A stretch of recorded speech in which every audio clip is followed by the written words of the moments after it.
আসসালামু আলাইকুম রহমতুল্লাহি ওয়াবারাকাতুহু। আলহামদুলিল্লাহ ওয়াসসালাতু ওয়াসসালামু আলা রাসূলিল্লাহি সাল্লাল্লাহু আলাইহি ওয়াসাল্লাম।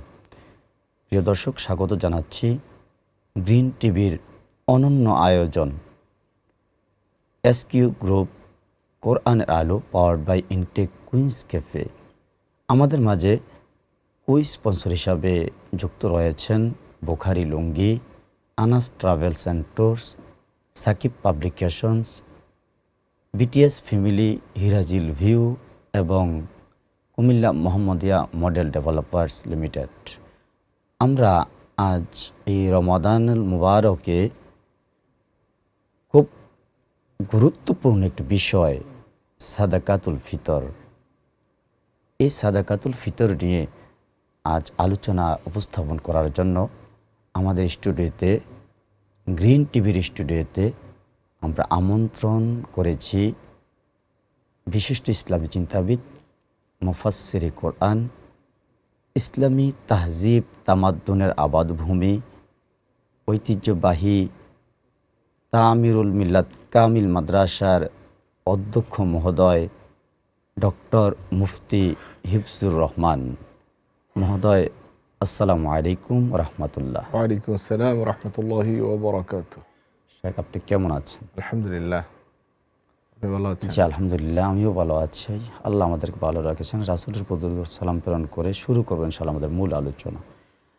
আমরা দর্শকের উদ্দেশ্য বলেছি যে এই যে রমাদান চলছে, সাদাকাতুল ফিতর, এ নিয়ে কথা শুনবো ইনশাআল্লাহ তাআলা। আমরা আলহামদুলিল্লাহ ওয়াসসালাতু ওয়াসসালামু আলা রাসূলিল্লাহ, আম্মা বাদ। সাদাকাতুল ফিতির, এটির একটি বিকল্প নাম হাদিসে জাকাতুল ফিতির উল্লেখ করা হয়েছে। নবী আকরাম সাল্লাল্লাহু আলাইহি ওয়াসাল্লাম বলেছেন যে রাসূলুল্লাহ সাল্লাল্লাহু আলাইহি ওয়াসাল্লাম নিজে সাদাকাতুল ফিতির ওয়াজিব করেছেন বা ফরজ করেছেন। আর আল্লাহ সুবহানাহু ওয়া তাআলা রমাদানের সাওমকে ফরজ করেছেন। ইমাম নাসাই রাহিমাহুল্লাহ তার সুনানে নাসাইতে সংক্রান্ত একটি আলাদা অধ্যায় রচনা করেছেন যে বাবু ফরদে সাদাকাতুল ফিতর, সাদাকাতুল ফিতির ফরজ হওয়া প্রসঙ্গে, এবং তিনি বলছেন সেটা কাবলা নুজুলি জাকাত, জাকাত ফরজ হওয়ার আগেই সাদাকাতুল ফিতির ফরজ হয়েছে। চমৎকার। এবং হযরতে কায়েস ইবনে সাদ রাদিয়াল্লাহু তাআলা আনহু, আব্দুল্লাহ ইবনে ওমর রাদিয়াল্লাহু তাআলা আনহু, আবু সাঈদ খুদরি রাদিয়াল্লাহু তাআলা আনহু সব বেশ সংখ্যক সাহাবী থেকে সাদাকাতুল ফিতির দেওয়ার বিষয়টি সাব্যস্ত হয়েছে, প্রমাণিত হয়েছে।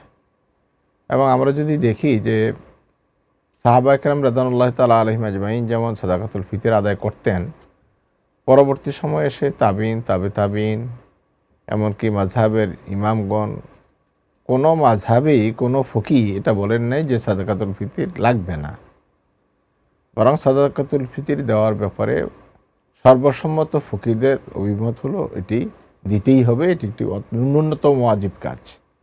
আচ্ছা। এবং ফকিরা বলছেন, বিশেষত হানাফি ফকিরা বলছেন যে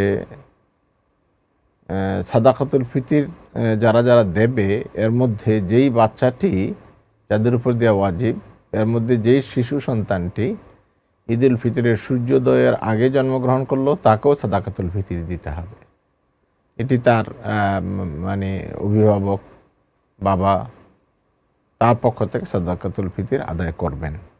ফকিরা এই বিষয়ে অভিমত প্রকাশ করেছেন। আচ্ছা, মানে ঈদের জামাতের আগে, সূর্যোদয়ের আগে। অনেকে আমি বলতে শুনেছি যে ঈদের জামাতে কিন্তু বিষয়টা হবে সূর্যোদয়ের পূর্ব পর্যন্ত, দিন যখন শুরু হলো তখন থেকে। চমৎকার একটা আমরা তো সাদাকাতুল ফিতির মূলত নিজেরটা দিবে প্রথম, তারপরে নাবালেগ যে সন্তান আছে, যে পিতা মাতার উপর নির্ভরশীল, ওই সন্তানদেরটা দিবে। যেহেতু এখানে একটা মাসালা আর কি, যেমন এই আমরা যেমন যৌথ ফ্যামিলি থাকি একসাথে, যৌথ পরিবারে এমনটা কি করা যাবে যে একজনে সবার পক্ষ থেকে একজনে দিতে পারবে? সেটা আমি বলছিলাম যে নির্ভরশীল যারা, এরা এমনিতে মূলত শরীয়ত কিন্তু যারা বালেগ হয়ে যায় তাদের বিষয়টি আরেকজনের উপর চাপায় না, কারণ তার আলাদা কি নিজেরটা নিজে অ্যাসেট রয়েছে, করতেই হবে তাকে। স্ত্রীর কথাটাও বলে না, যদি স্ত্রী সে মানে মহরণ আদায় করে থাকে এবং তার ব্যবস্থাপনা আলাদা থাকে, মূলত কিন্তু স্ত্রীটা স্ত্রীই দিবে, মানে স্ত্রীরটা স্ত্রী দেবে, স্বামীটা স্বামীটা স্বামী স্বামী দিবে। দিবে। কিন্তু নির্ভরশীল যারা আছে তার উপরে, ওরা কিন্তু ওদেরটা কিন্তু তার বাবা দেবে, তার অভিভাবক দিবে, নিজেরটা দিবে, এবং তার কাজের লোক আছে। স্ত্রী অধীনস্থ যদি যারা আবার আছে। নিজস্ব সম্পদ না থাকে তাহলে এটা স্বামী দিবে। কিন্তু আমাদের সমাজে এখন বর্তমানে দেখা যাচ্ছে যে দুটো বিষয় আপনি বলছেন খুব গুরুত্বপূর্ণ, যে যে সে মানে সে স্বনির্ভর, মানে অধীনস্থ না, কিন্তু তাদেরটাও আমরা দেদারছে দিচ্ছি, মানে এখন রয়েছে। এই একটা বিষয়। আরেকটা বিষয় হচ্ছে, যেমন আপনি বলছিলেন যে কাজের লোক একটা দেওয়া হবে, এটা কিন্তু আমরা দিচ্ছি না অনেক। এটা আসলে ফেকার কিতাবে কাজের লোক বলতে যে কাজের লোকদেরকে বোঝানো হয়েছে সেটা হলো আগের যুগে যখন কারো স্থায়ী দাসী বা দাস থাকতো, মূলত এদেরকে বোঝানো হয়েছে। কিন্তু ওলামা এখানে মনে করতেছেন যে এখনও যদি কোনো এরকম দুর্বল শ্রেণীর কোনো লোক স্থায়ীভাবে কারো বাসায় কাজের জন্য থাকে, তার পক্ষ থেকে সাদাকা দেওয়া উচিত, কারণ দানের বিষয়টাকে আরও বিস্তৃতি করা যেতে পারে। এবং অনেকটা কিন্তু দাস দাসীদের যে কাজটা ছিল, যদিও এখন অর্থের বিনিময়ে করা হচ্ছে, প্রায় এ কাজটি করানো হয়। সুতরাং অনেকে মনে করছেন যে যদি এটাকে একটু আরও সহজতর করা যায়, সুন্নাহ প্রসারিত হলো, ব্যাপক করা যায়, তাহলে ওই যারা এই সাদাকা পাওয়ার উপযোগী তারা উপকৃত হলো। সুবহানাল্লাহ। তো সেজন্য মুসলমান হতে হবে, স্বাধীন হতে হবে, এই শর্তগুলো রয়েই গেছে। নাসাব পরিমাণ মালের মালিক হতে হবে, যেটি জাকাতের জন্য নির্ধারিত। এবং এখানে আরও কথা হলো, মানে যারা জাকাত নিতে পারবে তারা সাদাকাতুল ফিতরের টাকাও নিতে পারবে। আর যিনি জাকাত দেওয়ার মতো উপযোগী তিনি অবশ্যই সাদাকাতুল ফিতর দেবেন। সাদাকাতুল ফিতর মানে উত্তম বিষয়টা কি? সাদাকাতুল ফিতর আর জাকাতের মধ্যে একটি পার্থক্য আছে, সেটি হলো সাদাকাতুল ফিতর হলো রমাদানের রোজার সাথে সম্পৃক্ত, আর জাকাত হলো সম্পদের সাথে সম্পৃক্ত, এবং এটার জন্য 1 বছর ঘূর্ণায়মান, মানে হাউলানুল হাউল 1 বছর হওয়া জরুরি, মালিকানায় থাকা জরুরি। সাদাকাতুল ফিতরে এটা কোনো বাধ্যবাধকতা নাই। আমার এই যে ঈদের দিন, ঈদের আমরা চাঁদ রাত বলে থাকি, ঠিক ওই সময় ফজরের আগেও যদি আমার হয়, ওই পরিমাণ সম্পদ হয়, এটা আমাকে দিতে হবে। সুবহানাল্লাহ। যে শুনলাম আপনার থেকে চমৎকার। যে এরপরে ইনশাআল্লাহ আমরা আরো শুনবো আপনার থেকে আলোচনা, যে আর বলছিলেন যে আরো আমরা ফাজাইল শুনবো আপনার থেকে। নবী আকরাম সাল্লাল্লাহু আলাইহি ওয়াসাল্লাম বলছেন যে কেউ যদি এটা চায় যে তার রমাদানের রোজাটি আকাশ এবং জমির মধ্যখানে ঝুলন্ত অবস্থায় না থাকুক, সেজন্য সাদাকাতুল ফিতর আদায় করে দেয়। সাদাকাতুল ফিতরের যে সমস্ত উপকারিতা রয়েছে সেটির মধ্যে ওলামা কেরাম বলছেন যে আমরা তো আসলে যেভাবে রোজা রাখা দরকার বা সাওম রাখা দরকার অনেক হয়তো সেভাবে পারছি না, ঘাটতি তৈরি হয়। এই ঘাটতিটা পূরণের জন্য সাদাকাতুল ফিতর একটি গুরুত্বপূর্ণ বিষয়। দ্বিতীয়ত বিষয় হলো ঈদের আনন্দটা সবাই সমানভাবে ভোগ করতে পারছে না, বিশেষত যারা গরিব, মিসকিন, এতিম, এদের জন্য একটি অর্থনৈতিক সাপোর্ট তৈরি করা এবং ঈদের আনন্দকে ভাগাভাগি করে নেওয়ার যে সুব্যবস্থা, এটা শরীয়ত করে দিয়েছে। সুবহানাল্লাহ। এটা খুবই গুরুত্বপূর্ণ বিষয়। একটি হলো সামাজিক দিক, আর একটি হলো আমার ইবাদতের যে ত্রুটি ছিল, এই ইবাদতের ত্রুটিগুলোকে মানে একটু এটার হয়ে গেল, ক্ষতিপূরণ করে দেওয়া, যেটাকে আমরা আরবিতে এনজেবার বলি, একটু ক্ষতিপূরণ করে দেওয়ার ব্যবস্থা করা, দুটোই হয়ে গেল। যে আসবো ইনশাআল্লাহ আপনার কাছে আবারও। প্রিয় দর্শক, খুব চমৎকার আলোচনা শুনছিলাম। গ্রিন টিভির অনন্য আয়োজন এসকিউ গ্রুপ, কোরআনের আলো, powered by Intech Queens cafe. সময় হলো বিরতিতে যাওয়ার, ফিরছি কিছুক্ষণের মধ্যে।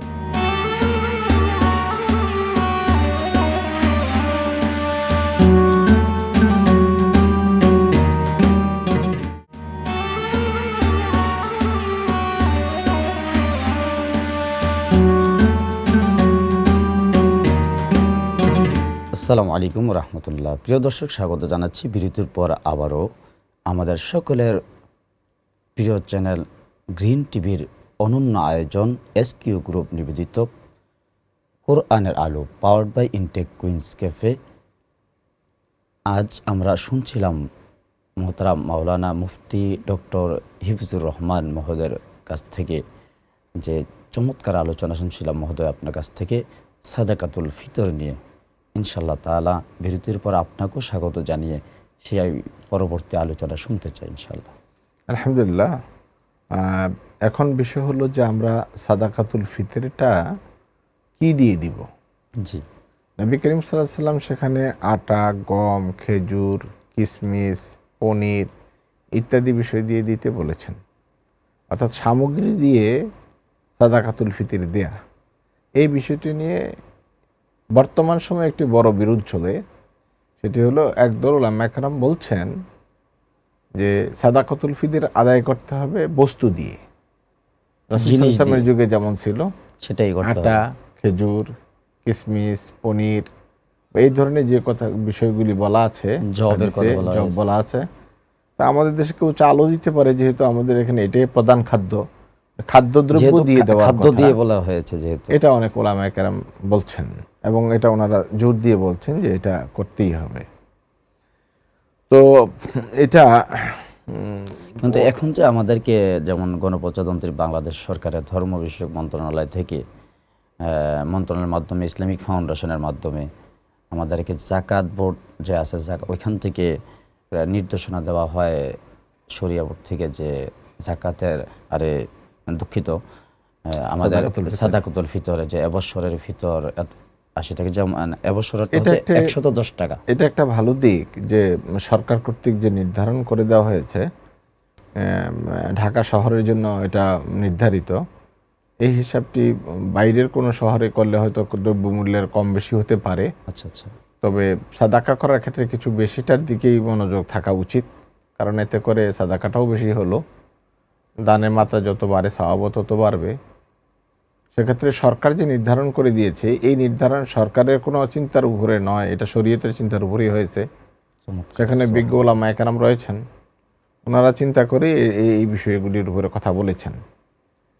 মূল কথা হলো বিরোধটা আমি বলছিলাম যে ওনারা বলছেন একদল ওলামায়ে কেরাম বস্তু দিয়ে দেওয়ার জন্য, খাদ্য সামগ্রী দিয়ে দেওয়ার জন্য, কিন্তু এর বিকল্প কথা হলো যে এটা টাকা দিয়ে দিলেও চলবে, দিনার হতে পারে, দিরহাম হতে পারে, টাকা হতে পারে, যে কোনো মুদ্রা দিয়েও বিকল্প হিসেবে দেওয়া যেতে পারে। কিন্তু একটা বিষয়ে আমারও লক্ষণীয় হয়েছে, কিছু সংখ্যক আলেম, মানে কম সংখ্যক আলেম আছেন, মানে এমনভাবে বলছেন যে এটা হবে না, আদায় হবে না, আদায় হবে না, আদায় হবে না, খাদ্য দিয়ে দিতে হবে। যারা এটা বলছেন তারা বাড়াবাড়ি করছেন। তো ইসলাম এটা হচ্ছে মূলত বাড়াবাড়ি করার কোনো সুযোগ নেই, কারণ এ সংক্রান্ত সর্বশেষ যে ইমাম ইবনে তাইমিয়া রাহিমাহুল্লাহ, যিনি এইসব বিষয়গুলোতে আলাদা কোনো দৃষ্টিভঙ্গিও রাখেন প্রায় মাসালায়, প্রায় বিষয়ে, তিনিও কিন্তু সেখানে বলছেন যে মানে খাদ্যদ্রব্য ব্যতি রেখে টাকা দিয়ে দেওয়ার জায়েজ। এ সংক্রান্ত হাদিসও আছে।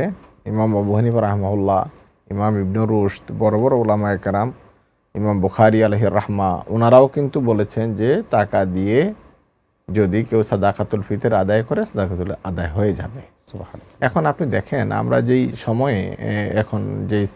সময়ে আমরা এখন বসবাস করছি, এই সময়ে কিন্তু খাদ্যদ্রব্য দিয়ে জাকাত দেওয়ার সুযোগ থাকে না, আর সাদাকাতুল ফিতর দেওয়ার সুযোগ থাকে না। কেন থাকে না? আমরা যাকে দিচ্ছি প্রত্যেকে, ধরেন একজন গরিবকে যদি চাল দিল, তো সে এই চালগুলি নানা রকমের ভিন্ন ভিন্ন চাল এক জায়গায় হওয়ার কারণে সেটা বাজারে বিক্রি করেও কিন্তু ভালো টাকা পাবে না, কারণ আপনি তো একসাথে তাকে সবাই মিলে এক ধরনের এক কোয়ালিটির চাল দিচ্ছেন না। কিন্তু টাকা দিলে কিন্তু একই কোয়ালিটির টাকা দিতেন। আপনি 10 টাকা দিলে আপনার 10 টাকার যে মূল্য, আমারও 10 টাকার সেই মূল্য। দেখা গেল যে টাকা দিলে যিনি সাদাকাতুল ফিতর নিলেন তিনি বেশি উপকৃত হন, এবং এটা ক্যারি করাও খুব সহজ। আপনি দূরে কোথাও এতিমখানায় টাকা পাঠাবেন, তা আপনি যে কোনোভাবে টাকাটা ব্যাংকের মাধ্যমে, মানে নগদে বা যে কোনো একটা মাধ্যমে টাকাটা পাঠিয়ে দিচ্ছেন, কিন্তু আপনি নগদের ভিতরে তো চাল দিতে পারবেন না, ওখানে তো গম ঢুকাতে পারবেন না।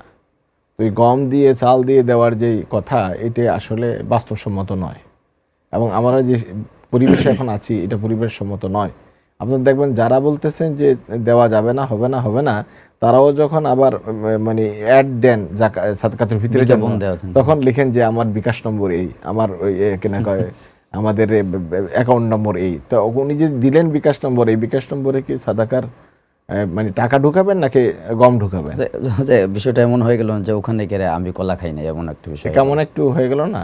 কাজে এটা বাস্তবসম্মত নয়, বরং ওলামা একরাম রাদিয়াল্লাহু তাআলা আলাইহিম আজমাইন অধিকাংশ ওলামারা বলছেন যে এটি টাকার দ্বারা দেয়া যাবে। আর এবং ওটা হলো এটা তো অতিরিক্ত একটা এবং বাড়াবাড়ি। আপনি যেমনটা বললেন যে ১,৫০০ বছর পূর্বে যেমনটা আছে আধুনিক মানে আমরা বলছি আধুনিক হচ্ছে, এটা কোরআনের লেজ ধরে যেমন এই আমাদের আপডেট যত হচ্ছে এটা আরো একটা সুবিধা হচ্ছে। তাছাড়া সাহাবা একরাম রাদিয়াল্লাহু তাআলা আলাইহিম আজমাইন এর উপর আমল করেছেন। হযরত আতা ইবনে আবি রাবাহ থেকে হাদিস আছে, হযরত ওমর রাদিয়াল্লাহু তাআলা আনহু তিনি দিরহাম এবং দিনার দিয়ে সাদাকাতুল ফিতর দিতেন।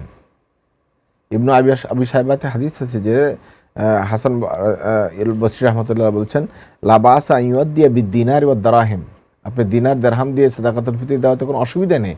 হাসান বসরি রাহমাতুল্লাহ বলছেন মিন কাবারিত তাবিঈন। সুতরাং সাহাবা একরামদের আমল ছিল, তাবিঈদের আমল ছিল, পরবর্তী ইমামদের আমল ছিল।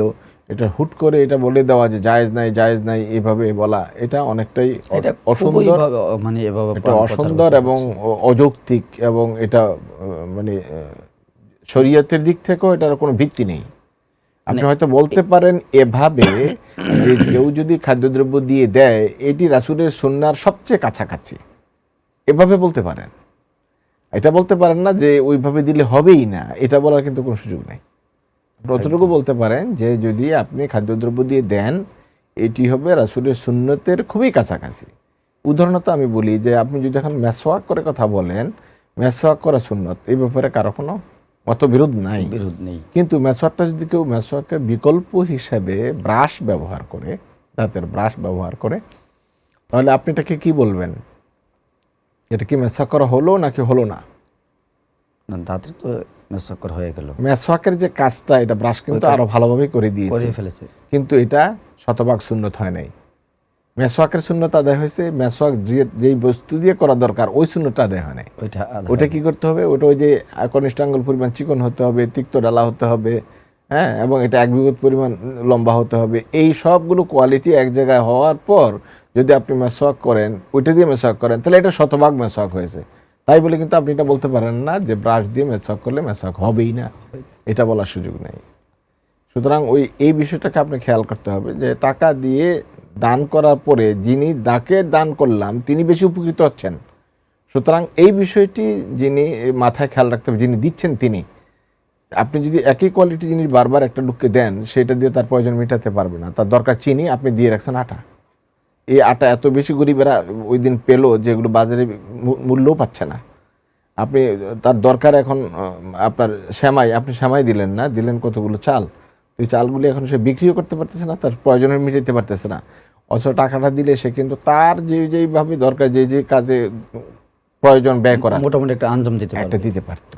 এটি হলো বাস্তব এবং যৌক্তিক। সুতরাং এই বিষয়টি আর এখন মানে বিতর্কের মধ্যে থাকার কোনো সুযোগ নেই আমাদের এই আমলে। আর এটারও এরকম নজির যেহেতু আগের যুগের সাহাবা একরামদের তাবিঈদের মধ্যে আছে, সুতরাং এটাকেও বাদ দেওয়ার কোনো সুযোগ নাই।